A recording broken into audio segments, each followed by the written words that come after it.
Have you ever felt that your entire life is a beautiful lie that you've been telling yourself just to survive another day? That deep, gnawing sensation in your chest when you're alone at night. The one that whispers you've been living someone else's dream while your own soul suffocates in silence. This is the pain that Manlypalmerhall spoke of. The sacred wound that must be opened before any true healing can begin. Most people spend their entire existence running from this discomfort, building elaborate fortresses of distraction, burying themselves in work, relationships, substances, anything to avoid confronting the fundamental truth that they have betrayed their own essence. But here's what the ancient mystery schools understood, and what modern spirituality often fails to teach. Liberation doesn't come through comfort. It comes through the courageous willingness to feel everything you've been avoiding. The transformation you seek lies on the other side of the pain you're desperately trying to escape. This isn't about toxic positivity or pretending that suffering is somehow noble in itself. This is about understanding that the very mechanisms you've developed to protect yourself from pain have become the prison walls that separate you from your authentic power. Today we're going to explore why the path to spiritual freedom must necessarily pass through the valley of discomfort, why your resistance to this pain is actually prolonging your suffering, and how the ancient wisdom traditions have always known that the death of the false self is the prerequisite for the birth of the true self. Let's begin with something that might disturb you. Every single day you wake up and put on a mask. You don't think of it as a mask because you've been wearing it so long that you've forgotten there's a face underneath. This mask was carefully constructed over years, maybe decades, shaped by the expectations of your parents, the judgments of your peers, the unspoken rules of your culture, the desperate need to be accepted, to be loved, to belong. And here's the painful truth. That mask is suffocating you. Carl Jung called this the persona, the social face we present to the world, and he understood that while some degree of persona is necessary for functioning in society, the tragedy occurs when we completely identify with this false self and forget that there's something deeper, something more real, something infinitely more powerful living beneath the surface. The ancient alchemists spoke of this as the calcination process, the burning away of impurities, and they understood that this burning would hurt. They didn't sugarcoat it. They didn't promise that spiritual awakening would be a gentle, pleasant journey filled with nothing but love and light. They knew that transformation requires destruction, that the caterpillar doesn't gently evolve into a butterfly. It literally dissolves into liquid inside the cocoon, before restructuring itself into something entirely new. This is the process that awaits you and your ego. That constructed sense of self you've been defending your entire life knows this and is terrified. The first layer of pain you'll encounter on the path to liberation is the pain of seeing yourself clearly. Not the idealized version you present on social media, not the story you tell at parties about who you are and what you stand for, but the raw, unfiltered truth of your actual behaviors, motivations, and shadows. The Hermetic tradition teaches us, as above, so below, but it also teaches us as within, so without, meaning that the chaos you see in your external world is a perfect reflection of the unresolved chaos living inside your psyche. When you begin to look honestly at yourself, you'll see things that make you uncomfortable. You'll notice how you manipulate people to get what you want while telling yourself you're just being strategic. You'll recognize how you play the victim to avoid taking responsibility, while simultaneously judging others who do the same. You'll observe how you've been running the same self-destructive patterns for years, expecting different results, blaming circumstances and other people for outcomes that you yourself have been unconsciously creating. This seeing, this genuine self-observation without the comforting filter of self-deception. This is what Gurdjieff called self-remembering, and it's excruciating because it shatters the comfortable narrative you've been living inside. Most people reach this point and immediately retreat back into their familiar patterns because the pain of seeing is too much to bear. They'd rather live in a beautiful lie than face an ugly truth. But the masters of the ancient wisdom traditions understood that this pain of seeing is not your enemy. It's your liberator. You cannot change what you cannot see. You cannot transform what you refuse to acknowledge. The pain of clear seeing is the beginning of freedom because it's the moment when you stop being unconsciously controlled by your patterns and start having the power to choose differently. Now here's where it gets even more challenging. Once you start seeing yourself clearly, you'll begin to see how deeply you've been conditioned. how little of what you think, believe, and desire is actually authentically yours. You'll realize that most of your ambitions were implanted by a culture obsessed with achievement. Most of your fears were inherited from parents who were themselves living in fear. Most of your beliefs about what's possible were formed when you were too young to question them, and you've been operating within those invisible boundaries ever since. The Buddhist tradition speaks of this as recognizing the emptiness of the self, understanding that what you think of as your solid, unchanging identity is actually a constantly shifting collection of borrowed ideas, conditioned responses, and habitual patterns. This realization can trigger what mystics throughout history have called the dark night of the soul, a period where everything you thought you knew about yourself and reality crumbles, and you're left standing in a void with no familiar reference points. This is terrifying. Your mind will desperately try to rebuild the old structures, to return to the familiar prison, because at least you knew who you were there. You knew your role, your place, your purpose, even if that purpose was making you miserable. This is why so many people who touch genuine spiritual awakening quickly run back to their old lives. The unknown is simply too frightening. They prefer the known suffering to the unknown freedom. But if you can stay with this discomfort, if you can resist the urge to immediately fill the void with new beliefs, new identities, new spiritual concepts that are just the old prison with prettier wallpaper, something miraculous begins to happen. In the space of not knowing, in the fertile darkness of uncertainty, something authentic has room to emerge. The Hermetic principle of rhythm teaches us that everything flows, everything has its tides, everything rises and falls. You cannot have expansion without contraction. You cannot have growth without pruning. You cannot have resurrection without death. Modern spirituality wants to skip the death part. It wants to talk about manifesting abundance and raising your vibration and attracting your soulmate. And these things are not wrong in themselves, but they're incomplete and often superficial when they're not grounded in the deeper work of dissolution and rebirth. Manly P.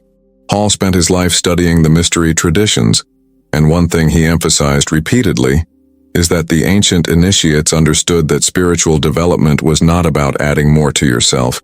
It was about stripping away everything false until only truth remained.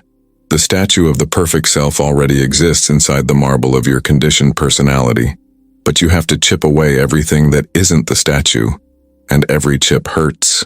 Every piece of false identity that falls away feels like a small death, because in a very real sense it is. The you that you've been pretending to be for all these years has to die for the you that you actually are to finally breathe. Let's talk about the second major source of pain on the path to liberation, and this one catches most people completely off guard. It's the pain of outgrowing your life. Once you begin to wake up, once you start seeing clearly and living more authentically, you'll notice that many of the relationships, environments, and activities that used to feel normal now feel suffocating. The conversations that used to engage you now feel hollow. The friendships that used to sustain you now feel draining. The career that used to give you purpose now feels like a slow death. This isn't because you've become judgmental or superior, though your ego might try to convince you of that. It's because you've changed frequency. You're vibrating at a different level, and the resonance that used to exist with certain people and situations simply isn't there anymore. The Kabbalistic tradition speaks of this as ascending the tree of life, moving from one sphere of consciousness to another, and understanding that each level has its own lessons, relationships, and experiences. When you're ready to move to the next level, the current level starts to feel uncomfortable, like clothing you've outgrown. But here's the painful part. Most people will not understand your transformation. Your family might think you're going through a phase or having a crisis. Your friends might feel threatened by your changes because your growth is reflecting back to them their own stagnation. Your partner might resist your evolution because they fell in love with who you were, not who you're becoming. And you'll face a terrible choice. Do you shrink yourself back down to maintain these relationships? Or do you honor your growth even if it means walking alone for a while? This is the pain that Hall wrote about, the loneliness of the path, the reality that genuine spiritual development often requires a period of isolation. Not because you're rejecting others, but because you need space to integrate your new understanding without the constant pressure to conform to old expectations. Neste momento, quero fazer uma pausa e perguntar: você já sentiu esse profundo conflito entre permanecer em uma vida que você superou e dar o salto para o desconhecido?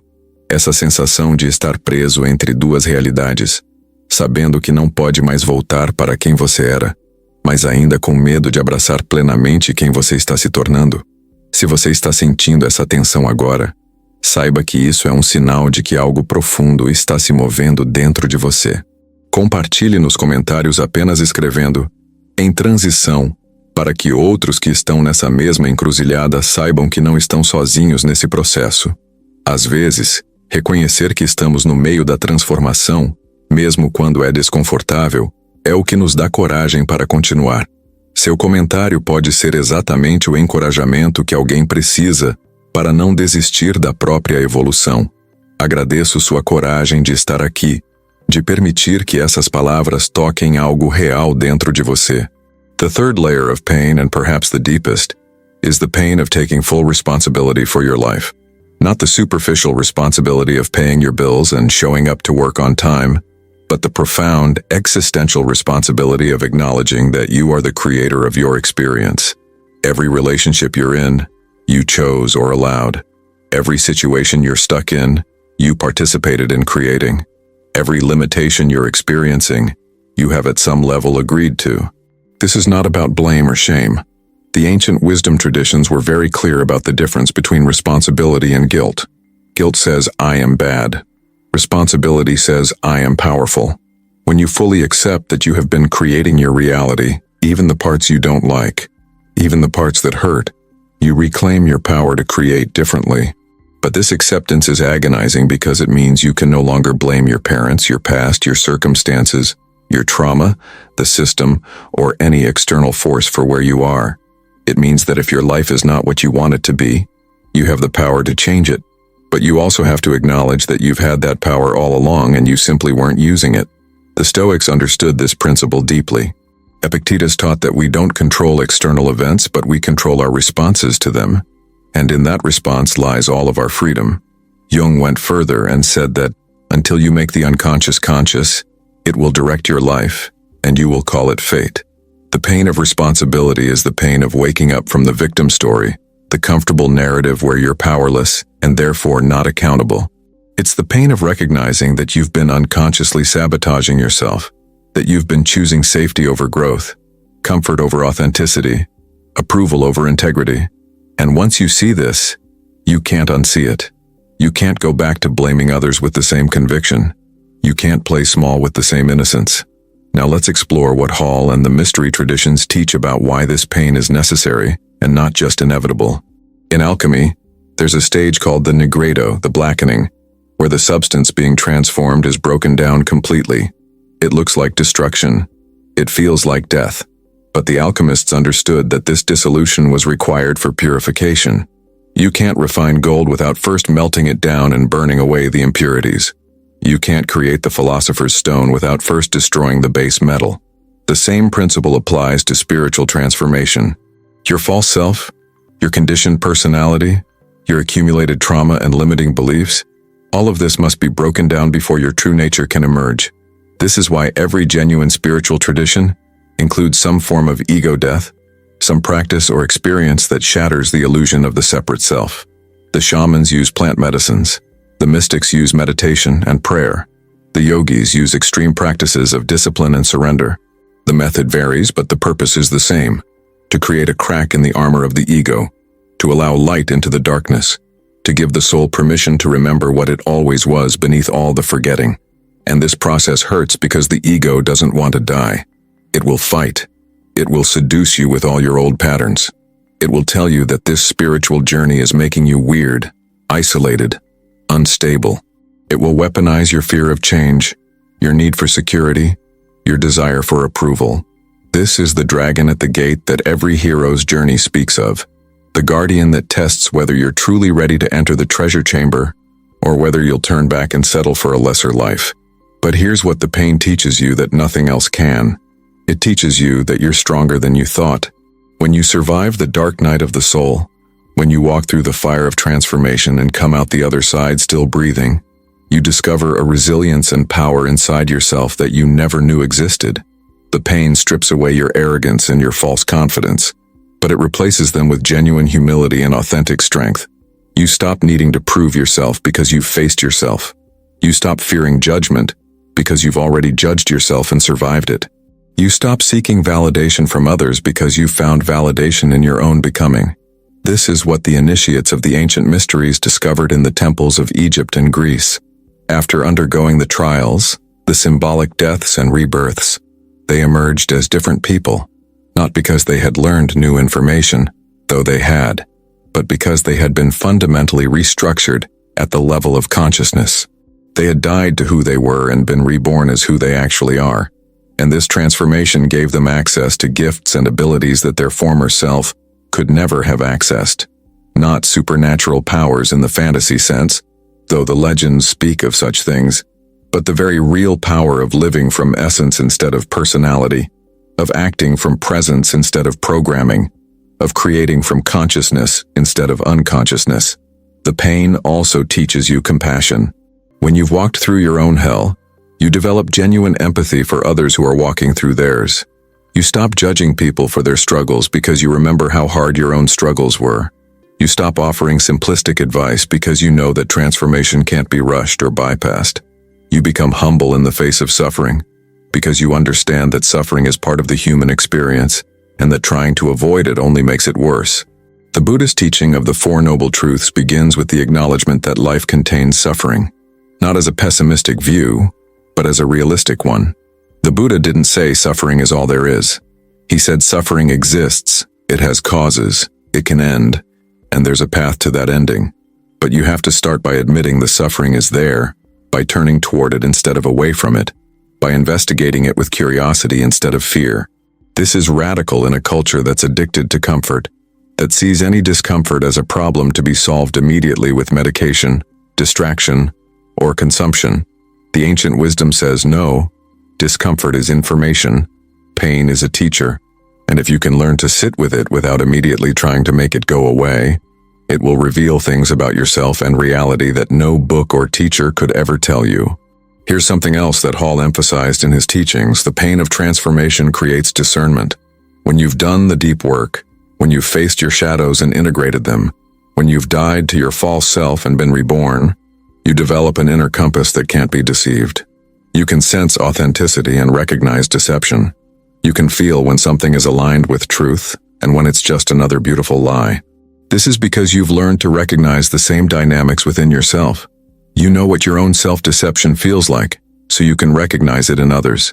You know what genuine transformation requires, so you can tell when someone is offering shortcuts and bypasses. This discernment is crucial in a world flooded with spiritual teachers, gurus, coaches, and systems, many of which are simply repackaging the same old dysfunctional patterns in spiritual language. The person who has truly walked through the fire can tell the difference between someone speaking from genuine realization and someone reciting concepts they've memorized.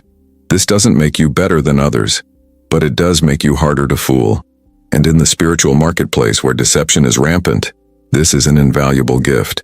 Let's talk about the paradox at the heart of this teaching.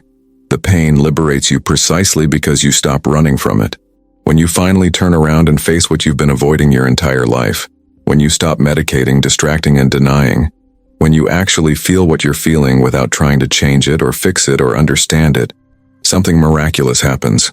The pain loses its power over you, not because it goes away, but because you're no longer afraid of it. The ancient Stoics had a practice called negative visualization, where they would imagine the worst possible scenarios to rob those scenarios of their fear-inducing power. If you've already contemplated losing everything, then the threat of loss no longer controls you. The mystics took this further. They didn't just imagine suffering, they voluntarily embraced discomfort through fasting, vigils, retreats in the wilderness, all to train themselves not to be controlled by their aversion to pain. This isn't masochism, it's freedom training. It's recognizing that your fear of pain is often worse than the pain itself, and that fear is what keeps you trapped in patterns, relationships, and situations that are slowly killing your soul. When you're no longer afraid of discomfort, you become capable of making choices based on truth instead of based on avoiding pain. You can leave the job that's destroying you. You can end the relationship that's not serving either person. You can speak the truth that needs to be spoken. You can take the risk that your soul is calling you to take. All of this becomes possible When you've walked through the fire and discovered that you don't burn, you transform. The Hermetic tradition teaches that the lips of wisdom are closed except to the ears of understanding. What this means is that certain truths can only be understood through direct experience. You can read about transformation. You can study the maps of consciousness. You can memorize all the teachings of all the masters. But until you actually walk the path, until you actually face your own pain and work through your own shadows, the teachings remain conceptual, intellectual, sterile. This is why the mystery schools required initiation. The candidate couldn't just study the mysteries, they had to undergo them. They had to experience the symbolic death and rebirth. They had to face their fears in the darkness of the temple. They had to prove they were willing to sacrifice their attachment to their old identity. Only then were they entrusted with the deeper teachings, because only then could they actually understand them. The same is true for you. Reading this script, agreeing with these ideas, feeling inspired by these words, none of that is transformation. Transformation happens when you close the video and actually apply what you're hearing. When you actually sit with your discomfort instead of distracting yourself. When you actually examine your patterns instead of justifying them. When you actually take responsibility instead of blaming circumstances. The pain of the path is not in hearing about it, it's in walking it. And here's perhaps the most important thing to understand about this pain. It's temporary, but the freedom is permanent. The suffering you're experiencing right now by avoiding your transformation, by staying stuck in patterns that don't serve you, by living a life that's incongruent with your soul's purpose, that suffering is chronic. It's low grade, but constant. It's the background hum of dissatisfaction, anxiety, depression, emptiness that characterizes so many modern lives. People endure this chronic suffering for decades because it's familiar, because they've adapted to it, because they don't believe anything better is possible. But the acute pain of transformation, while intense, is time-limited. It's like surgery. Yes, the procedure hurts and the recovery is uncomfortable, but you endure it because you know it's fixing something that would otherwise kill you. The pain of transformation is the same. It's the acute discomfort that eliminates the chronic suffering. It's the intense process that leads to lasting peace, and the freedom that awaits on the other side. The ability to live authentically, to love without fear, to create without limitation, to be present without constant anxiety about past and future. This freedom is worth every moment of discomfort along the way. This is what Hall tried to communicate in all his teachings. The path is not easy, but it's worth it. The initiation is painful, but it's necessary. The death of the false self is terrifying, but it's the only way to the birth of the true self. So what does this mean practically? How do you actually work with this pain instead of being destroyed by it? First, you need to understand that there's a difference between pain and suffering. Pain is the raw sensation, the direct experience of discomfort. Suffering is the story you tell yourself about the pain, the resistance to it, the meaning you assign to it. The Buddhist teacher Shinzen Young describes this with a simple equation. Suffering equals pain times resistance. When you resist the pain, when you fight it, deny it, try to make it go away, you multiply the suffering. But when you can be with the pain without resistance, when you can observe it with curiosity instead of fear, the suffering diminishes even if the pain remains. This is not about being passive or accepting abuse. It's about being with your internal experience skillfully. When a wave of grief comes, you don't have to make it mean that something is wrong with you. You can simply feel the grief, allow it to move through you, recognize it as part of being human. When anxiety arises, you don't have to panic about the anxiety. You can observe it, breathe with it, recognize it as your nervous system responding to perceived threat, and choose your response consciously. This is the practice of mindfulness that every contemplative tradition teaches in some form. You become the space in which experiences arise and pass away, rather than being identified with and controlled by those experiences. Second, you need support. The lone wolf spirituality where you try to do everything yourself is usually just ego in disguise. The ancient mystery schools were communities. The Buddhist Sangha is a community. The Christian monasteries were communities. Even the hermits who went into the desert to pray usually had a network of other hermits they would visit and learn from. You need people who have walked the path before you to guide you. You need peers who are walking the path with you to support you. You need practices, teachings, and structures to help you stay focused when your ego is trying to pull you back into old patterns. This doesn't mean you become dependent on a guru or give your power away to a teacher. It means you recognize that transformation is challenging enough without trying to do it in complete isolation.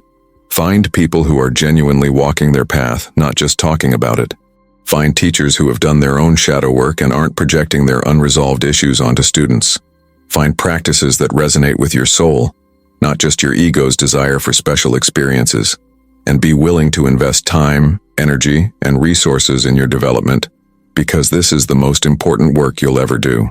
Third, you need to develop a relationship with your own inner wisdom. The external teachers and practices are essential, but ultimately you have to learn to trust your own direct knowing. Jung called this the self with a capital S, the deeper organizing intelligence within you that knows what you need for your growth.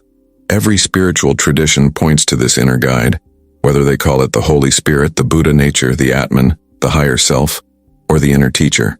Learning to listen to this voice requires practice because it's usually quiet compared to the loud demands of the ego. It speaks through intuition, through synchronicities, through dreams, through moments of sudden clarity.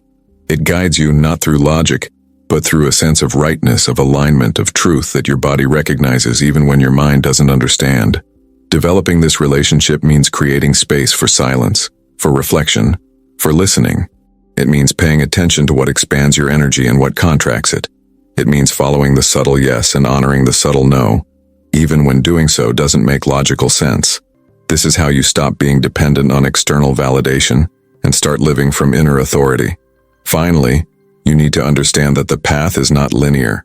There will be days when you feel clear, strong, aligned, like you've finally figured it out. And then there will be days when you regress, when old patterns resurface, when you feel like you haven't made any progress at all. This is normal. This is part of the spiral of development. You're not going in circles, you're ascending a spiral, which means you revisit similar themes and challenges but from a higher vantage point each time. The Hermetic principle of rhythm applies here. Everything has its tides, its seasons, its cycles. There will be periods of rapid growth and periods of integration. There will be times of expansion and times of contraction. Learning to trust the rhythm instead of forcing constant progress is itself part of the wisdom you're developing. The tree doesn't grow at the same rate year-round. There are seasons for dramatic visible growth and seasons for invisible root development. Both are necessary. Both are valuable. Honor where you are in the cycle instead of judging yourself for not being somewhere else. If you've stayed with this exploration until now, you're already demonstrating the courage that transformation requires. Most people would have clicked away minutes ago, uncomfortable with the truth being spoken, retreating back to more comfortable content that tells them what they want to hear, rather than what they need to hear. But you're still here, which means something in you recognizes the truth of these words even if your ego is uncomfortable with them. This recognition is itself a form of awakening, a crack in the shell of your conditioning through which light can enter. So I want to honor your willingness to sit with difficult truths, your courage to contemplate the pain that liberates rather than the comfort that imprisons. This is not an easy path you're considering, but it's a worthy one. It's the path that every genuine spiritual seeker has walked in every tradition throughout history. And while the specific practices and terminology differ, the fundamental journey is the same: death of the false self, birth of the true self, liberation through the willingness to feel everything you've been avoiding. Manlypalmerhall dedicated his life to making the wisdom of the ancient mystery schools accessible to modern seekers. He understood that these teachings weren't meant to be hidden away in dusty libraries or locked behind the doors of secret societies. They were meant to be lived, practiced, embodied by anyone willing to do the work. And the core teaching, the one that runs through all his writings and lectures, is this: you are so much more than you think you are. Your true nature is vast, powerful, connected to the infinite intelligence that orchestrates the cosmos. But to access this true nature, you must be willing to release your grip on the false nature, the constructed personality, the conditioned self. And that release hurts. It hurts because you've spent your whole life building and defending that false self. You've invested enormous energy into maintaining it, and letting it die feels like letting yourself die. But Hall assures us, and every mystic who has walked the path before us confirms, that what dies is only what was never truly alive to begin with. What emerges is what was always there, waiting beneath the layers of conditioning, waiting for you to become brave enough to uncover it. So here's the invitation, not to believe these words, because belief is just another concept, another layer of conditioning, but to test them in the laboratory of your own experience. For the next week, instead of immediately distracting yourself when discomfort arises, pause and turn toward it. When anxiety comes, instead of reaching for your phone, sit with it for 5 minutes and observe it with curiosity. When sadness wells up, instead of pushing it down, allow it to move through you and see what it has to teach you. When anger arises, instead of venting it or suppressing it, investigate where it's really coming from and what need it's trying to communicate. This is not about wallowing in negative emotions or making yourself suffer needlessly. It's about developing the capacity to be with your experience as it is, rather than how you wish it would be. And watch what happens when you do this. Watch how the emotions lose their power when you stop fighting them. Watch how clarity emerges when you stop avoiding confusion. Watch how peace becomes possible when you stop demanding that everything be comfortable. This simple practice, this willingness to turn toward rather than away from your experience, this is the beginning of liberation. The path is waiting for you. It's always been waiting because it's not actually somewhere you have to go. It's something you have to remember. You don't become enlightened, you realize you already are beneath all the layers of forgetting. The pain strips away those layers. The discomfort burns away the dross. The challenges reveal what's real and what's false. And yes, it will hurt. Hall never promised otherwise. But it will also free you in ways you cannot currently imagine. It will open doors you didn't know existed. It will connect you to dimensions of reality and consciousness that your conditioned mind has been filtering out your entire life. The question is not whether the path is difficult. It is. The question is whether you're willing to walk it anyway, whether you're willing to trade temporary discomfort for permanent freedom, whether you're willing to die to who you've been pretending to be so you can finally live as who you actually are.